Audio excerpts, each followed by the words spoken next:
Точно 24 часа траеше предлогот со кој Македонија се надеваше дека може да ги реши политичките прашања со Бугарија. Откако вчера шефот на македонската дипломатија Бујар Османи информираше дека Македонија чека одговор од Софија на документ кој е прифатлив за Скопје, шефицата на бугарската дипломатија Теодора Генчовска денеска на брифинг соопштила дека не постои документ меѓу Северна Македонија и Бугарија, што е основа за преговори. Според неа, дури ниту една од другите 4 точки од протоколот 4+1 не е спроведено од Скопје. Генчовска денеска брифирала дека и до крајот на француското председателство нема време да се отвори уставот на Македонија за да се регистрираат бугарите во него како државотворен народ. Инаку таа на брифингот денеска потврдила дека има сериозни несогласувања меѓу бугарското министерство за надворешни работи и надворешно-политичкиот тем на бугарскиот премиер Кирил Петков за прашањето за евроинтеграциите и преговорите со Република Македонија. Реакција на македонското МНР на изјавата на Генчовска дека не постои каков и да е документ на кој се чека одговор од Софија е дека Османи и бугарското МНР всушност реферираат на различни документи.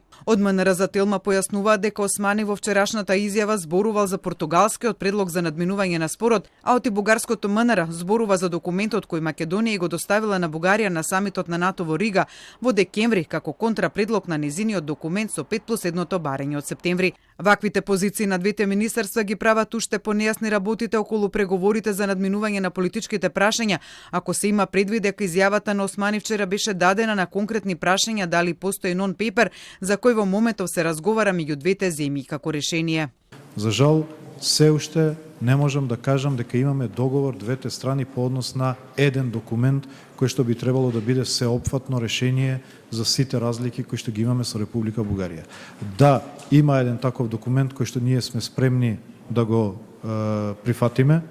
меѓутоа се додека не добиеме одговор дека е тоа прифатливи за Република Бугарија, сметам дека не се созреани тие предуслови да можам јас да ги информирам пратениците или да ја информирам јавноста, бидејќи тој предлог може да биде одбиен. Но конфузија во целиот процес внесува и разногласието кое доаѓа од Бугарија по преговорите со Македонија, во кое бугарскиот премиер Кирил Петков неодамна 2 пати во една недела рече дека оптимистот има придвижување на работите, додека шефицата на бугарската дипломатија Теодора Генчовска вели ништо не е поместено од мртвата точка. Во Бугарија суди дури дотаму што Петков е обвинет дека веќе потпишал документ со Македонија, што тој денеска го демантираше. На Петков денеска му стигна пораки од еден од неговите коалициски партнери, од потпредседателката на партијата Има таков народ, од чии редови пак е бугарската министерка за надворешни работи, дека Бугарија еднаш за секогаш мора да научи да го чува своето национално достоинство и од и темата Северна Македонија е последната на која Бугарија може да го покаже тоа.